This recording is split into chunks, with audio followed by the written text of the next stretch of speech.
Hi hello, എല്ലാവർക്കും പുതിയൊരു വീഡിയോയിലേക്ക് സ്വാഗതം. ഇന്ന് ഞാൻ വന്നിരിക്കുന്നത് ഒരു കുക്കിംഗ് റെസിപ്പി ആയിട്ടാണ്. ഇന്ന് പപ്പായ അതാ കപ്പളങ്ങ എന്നൊക്കെ പറയുന്ന, ഓമക്ക എന്നൊക്കെ പറയുന്ന ഈ കപ്പളങ്ങ വെച്ചാണ് ഇന്ന് നമ്മളൊരു വെറൈറ്റി ഡിഷ് ഉണ്ടാക്കാൻ പോകുന്നത്. വളരെ ഹെൽത്തി ആയിട്ടുള്ള ഒരു ഡിഷാണിത്. പഴമക്കാരൊക്കെ നിത്യേന ഉപയോഗിച്ചിരുന്ന ഒരു വസ്തുവാണ് കപ്പളങ്ങ. എന്നാൽ ഇപ്പോൾ ഇത് ന്യൂ ജനറേഷൻ മാറ്റി നിർത്തുന്നുണ്ടോ എന്ന് സംശയമുണ്ട്. അപ്പോൾ നമുക്കിന്ന് കപ്പളങ്ങ വെച്ചിട്ട് നല്ലൊരു കറി ഉണ്ടാക്കാം. നമ്മൾ ഇതിലേക്ക് ചെറുപയറൊക്കെ ചേർത്തിട്ട് വളരെ സ്വാദിഷ്ടമായും പോഷകസമ്പുഷ്ടമായുമാണ് ഉണ്ടാക്കുക കേട്ടോ. അപ്പോൾ കപ്പളങ്ങയൊക്കെ ചെത്തിയിട്ട് അതിൻ്റെ കുരുവൊക്കെ നീക്കി ഞാനിത് ഇതുപോലെ മുറിച്ച് വെച്ചിട്ടുണ്ട്. ഒരു വലിയ കപ്പളങ്ങയാണ് എടുത്തിരിക്കുന്നത്. കപ്പളങ്ങയൊക്കെ നന്നായിട്ട് കഴുകി അതിൻ്റെ വെള്ളമൊക്കെ ഒന്ന് വാർന്ന് പോയിട്ടുണ്ട് കേട്ടോ.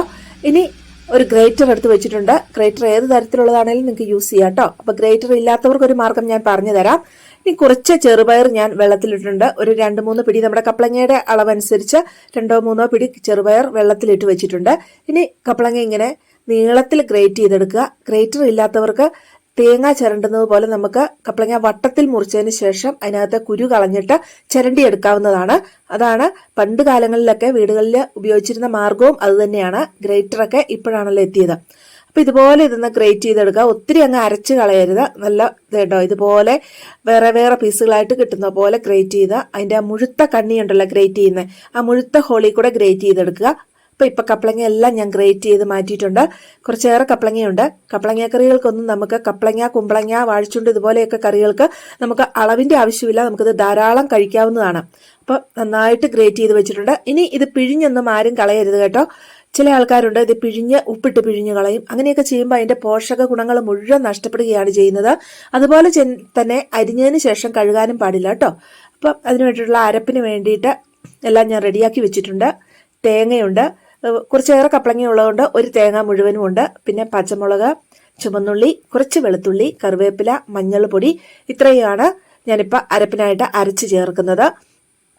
അപ്പോൾ ഇതൊന്ന് അരച്ചെടുക്കാം. അതിനുശേഷം നമുക്കിത് കപ്പളങ്ങയിലേക്ക് നന്നായിട്ടൊന്ന് തിരുമ്മി കൊടുക്കേണ്ടതുണ്ട്. ഇപ്പം ഞാൻ അരപ്പൊക്കെ അരച്ച കപ്പളങ്ങയുടെ മുകളിലേക്ക് ഇട്ടിട്ടുണ്ട്. ഇനി ഈ അരപ്പിനും കപ്പളങ്ങയ്ക്കും ഒക്കെ ആവശ്യമായ ഒരു ഉപ്പ്, ഏകദേശം ഒരു ഉപ്പ് ചേർക്കുക.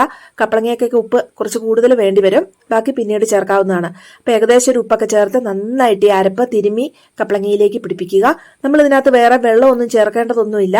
ഈ കപ്പളങ്ങയുടെ വെള്ളം ഇതിനകത്തുണ്ട്. അപ്പോൾ ഈ അരപ്പെല്ലാം കൂടി ഒന്ന് യോജിപ്പിച്ചതിന് ശേഷം നമുക്കിനി ഇത് എങ്ങനെയാണ് കറി വെക്കുന്നത് നോക്കാം. ഇപ്പം ഇത് നന്നായിട്ട് അരപ്പൊക്കെ യോജിപ്പിച്ചു. അപ്പം ഇതുപോലെ പച്ചക്ക് കഴിക്കാനും നല്ല ടേസ്റ്റാണ് കേട്ടോ. ഇങ്ങനെ അരപ്പ് തിരുമിയത് ഈ സലാഡൊക്കെ കഴിക്കുന്നവർക്ക് ഇതേ രീതിയിൽ പച്ചക്ക് കഴിക്കാൻ പറ്റും കേട്ടോ. അപ്പോൾ ഇതാണ്ട് ചെറുപയർ ഞാൻ ചെറിയ കുക്കറിലിട്ട് നന്നായിട്ടൊന്ന് വേവിച്ച് വെള്ളം വറ്റിച്ചെടുത്തിട്ടുണ്ട്. അപ്പം അതും ഒന്ന് ഇരിക്കട്ടെ. ഇനി നമുക്ക് കറി വെക്കാൻ തുടങ്ങാം. ഞാനൊരു ഉരുളി തീ വെച്ചിട്ടുണ്ട്. വെളിച്ചെണ്ണ ഒഴിച്ച് കടുക് പൊട്ടുന്ന സമയത്ത് ഇതിലേക്ക് നമുക്ക് കുറച്ച് കറിവേപ്പില ഇട്ട് കൊടുക്കാം. കറിവേപ്പില ഞാൻ കുറച്ച് അരപ്പിൽ അരച്ചിട്ടുമുണ്ട്. അപ്പോൾ ഈ കറിവേപ്പില ഒന്ന് മൂത്ത് കഴിയുമ്പോൾ നമ്മൾ തിരുമ്മി വെച്ചിരിക്കുന്ന ഈ കപ്പളങ്ങയുടെ മിക്സ് ഇതിലേക്ക് ഇട്ട് കൊടുക്കുകയാണ്. കപ്പളങ്ങയുടെ മിക്സ് ഇട്ട് കൊടുത്തതിന് ശേഷം ഇത് നന്നായിട്ടൊന്ന് ഇളക്കി ആ എണ്ണയൊക്കെ എല്ലാ ഭാഗത്തും എത്തുന്ന പോലെ ഒന്ന് ഇളക്കണം. അപ്പോഴാണ് കപ്പളങ്ങയുടെ ഒരു ചൊനച്ചൊവയൊന്നും വരാതെ നല്ല ടേസ്റ്റായിട്ട് ഇരിക്കത്തുള്ളൂ. നന്നായിട്ടൊന്ന് ഇളക്കിയെടുക്കുക. ഈ കറി വയ്ക്കുമ്പോൾ വെളിച്ചെണ്ണ ഉപയോഗിക്കുന്നതാണ് നല്ല ടേസ്റ്റ് കേട്ടോ. അപ്പോൾ നന്നായിട്ടൊന്ന് ഇളക്കി മിക്സ് ചെയ്തെടുക്കുക. അതിനുശേഷം നമുക്കിതൊന്ന് മൂടി വെച്ച് വേവിക്കേണ്ടതുണ്ട്. വെള്ളം ഒരു തുള്ളി പോലും ചേർക്കേണ്ടതില്ല. വെള്ളം ഇതിനകത്ത് ആവശ്യത്തിനുണ്ട്. ഇപ്പോൾ ഒരു കുഴഞ്ഞ പോലെയൊക്കെ തോന്നും, പക്ഷെ ഒന്ന് വെന്ത് കഴിയുമ്പോൾ നന്നായിട്ട് വന്നോളും. അപ്പം ഇതുപോലെ ഒന്ന് തട്ടിപ്പൊത്തി വെച്ചതിന് ശേഷം, പണ്ടുള്ള അമ്മച്ചിമാർ ചെയ്യുന്നതാണ്, ഇതുപോലെ തട്ടിപ്പൊത്തി വെച്ചതിന് ശേഷം നടുവിൽ ഒരു കുഴി ഉണ്ടാക്കി കൊടുക്കും. അപ്പം ഈ കുഴിയിലേക്ക് വെള്ളം ഊർന്ന് വന്നതിന് ശേഷം ആ കുഴിയിൽ തിളയ്ക്കുന്ന ആ വെള്ളത്തിനകത്ത് നിന്ന് ആവി പൊങ്ങി നമ്മുടെ കറി വേകും. അതാണ് അതിൻ്റെ ഒരു ടെക്നോളജി. അപ്പോൾ അതൊന്ന് മൂടി വെച്ച് ഞാൻ ഒന്നുകൂടെ ഇളക്കിയിട്ട് കൊടുത്തു. ഇപ്പോൾ ഇതൊന്ന് വെന്ത് വന്നിട്ടുണ്ട് കേട്ടോ. അത്യാവശ്യം നന്നായിട്ട് വെന്തിട്ടുണ്ട്. എന്നാൽ കപ്പളങ്ങ കുഴഞ്ഞു പോകേണ്ട ആവശ്യമൊന്നുമില്ല. ഇങ്ങനെ ഗ്രേറ്റ് ചെയ്ത കപ്പളങ്ങയാകുമ്പോൾ അങ്ങനെയൊന്നും കുഴഞ്ഞു പോവില്ല. ഇതുണ്ട് വേറെ വേറെ കിടക്കുന്നുണ്ട്. അപ്പോൾ ഇനി ഈ പയർ വേവിച്ച് ഇതിലേക്ക് ഇട്ട് കൊടുക്കുകയാണ്.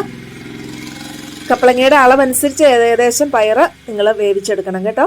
അപ്പോൾ പയറും കൂടെ വേവിച്ചിട്ടത് നന്നായിട്ടൊന്ന് ഇളക്കി മിക്സ് ചെയ്തെടുക്കാം. ഇത് വളരെ പോഷകസമ്പുഷ്ടമായ ഒരു കറിയാണ്. കറിയെന്ന് പറയാൻ നമുക്കിത് ഡയറ്റൊക്കെ ചെയ്യുന്നവർക്ക് ഒരു സമയത്തുള്ള ഒരു മീലായിട്ട് തന്നെ ഇത് കഴിക്കാവുന്നതാണ് കേട്ടോ. അപ്പോൾ ഏത് രോഗികൾക്കും കഴിക്കാവുന്നതാണ്. ഇനി പയറിട്ടതിന് ശേഷം ഒന്നുകൂടെ മൂടി വെച്ച് ഒന്ന് ആവി കയറട്ടെ. ഇപ്പോൾ ഒന്നുകൂടെ ആവി വന്നിട്ടുണ്ട്. നന്നായിട്ട് പയറും കപ്പളങ്ങയും എല്ലാം കൂടെ മിക്സായി വന്നിട്ടുണ്ട്. ഈ സമയത്ത് ഇളക്കിയതിന് ശേഷം ഉപ്പൊക്കെ നോക്കുക. ഞാൻ പയറും അല്പം ഉപ്പിട്ടാണ് വേവിച്ചിരിക്കുന്നത് കേട്ടോ. അപ്പോൾ ഉപ്പൊക്കെ ഒന്ന് നോക്കി ഒന്ന് ബാലൻസ് ചെയ്തെടുക്കുക. ഇത് കണ്ടോ, നല്ല അടിപൊളിയായിട്ട് നമ്മുടെ കപ്പളങ്ങ തോരൻ വന്നിട്ടുണ്ട്. ഇതുപോലെ ചെയ്തിട്ടില്ലാത്തവർ തീർച്ചയായിട്ടും ഒരു പ്രാവശ്യം ഇതുപോലെ ചെയ്ത് നോക്കുക. എല്ലാ പ്രാവശ്യവും ഒരുപോലെ കപ്പളങ്ങ ചെയ്യുന്നതിനേക്കാളും വെറൈറ്റി ആയിരിക്കും ഇത്. അപ്പം അവസാനമായിട്ട് ഞാൻ കുറച്ച് പച്ച കറിവേപ്പില ഇടുന്നുണ്ട്. പച്ച കറിവേപ്പിലയും കപ്പളങ്ങയും കൂടെയുള്ള കോമ്പിനേഷൻ നല്ല ടേസ്റ്റാണ് കേട്ടോ. അപ്പോൾ കറിവേപ്പില ഉള്ളവർ ധാരാളം കറിവേപ്പില ഇട്ട് കൊടുത്തോളൂ. ഇനി അവസാനമായിട്ട് 1 ടേബിൾ സ്പൂൺ വെളിച്ചെണ്ണയും കൂടെ പച്ചക്ക് ഒഴിക്കുന്നുണ്ട്. ഇതാണ് നമ്മുടെ കറിയുടെ ഏറ്റവും നല്ല ടേസ്റ്റ് തരുന്ന ഒരു സീക്രട്ടാണ് കേട്ടോ. അപ്പോൾ ഇനി ഒന്നുകൂടെ ഇളക്കി ഞാൻ യോജിപ്പിച്ചു. ഇപ്പം നമ്മുടെ കപ്പളങ്ങ ചെറുപയർ തോരൻ വളരെ ഭംഗിയായിട്ട് തന്നെ ഇവിടെ ടേസ്റ്റി ആയിട്ട് റെഡിയായി വന്നിട്ടുണ്ട്. ഇനി ഇത് ചൂടൊക്കെ ആറി കഴിയുമ്പോഴേക്കും നമുക്കിത് ചോറിനും ചപ്പാത്തിക്കും ഒക്കെ കഴിക്കാൻ നല്ലതാണ് കേട്ടോ. ചെറുപയറും കൂടി ഇട്ടതുകൊണ്ട് ഏത് വിഭവത്തിൻ്റെ കൂടെയും നമുക്കിത് കറിയായിട്ട് കഴിക്കാം. അതുപോലെ തന്നെ ഒരു മീലായിട്ടും കഴിക്കാവുന്നതാണ്. നമുക്ക് ചോറിൻ്റെ അളവൊക്കെ കുറച്ചിട്ട് ഈ കറി കൂടുതൽ കഴിക്കുകയാണെങ്കിൽ അത് ഡയറ്റൊക്കെ ചെയ്യുന്നവർക്ക് വളരെ നല്ലതാണ് കേട്ടോ. അപ്പം അടിപൊളിയായിട്ടുള്ള നമ്മുടെ കപ്പളങ്ങ ചെറുപയർ തോരൻ ഇവിടെ റെഡി ആയിട്ടുണ്ട്. എല്ലാവരും അടുത്ത പ്രാവശ്യം കപ്പളങ്ങ ചെയ്യുന്ന സമയത്ത് ഇതുപോലൊന്ന് ചെയ്യാൻ ശ്രമിച്ചു നോക്കുക. അപ്പോൾ കപ്പളങ്ങ ഇഷ്ടമില്ലാത്തവരും വെറൈറ്റി രുചിയിൽ കപ്പളങ്ങ കഴിക്കാൻ പഠിക്കും. അപ്പോൾ നമുക്ക് അടുത്തൊരു വീഡിയോയിൽ കാണുമ്പോഴേക്കും ബൈ ബൈ.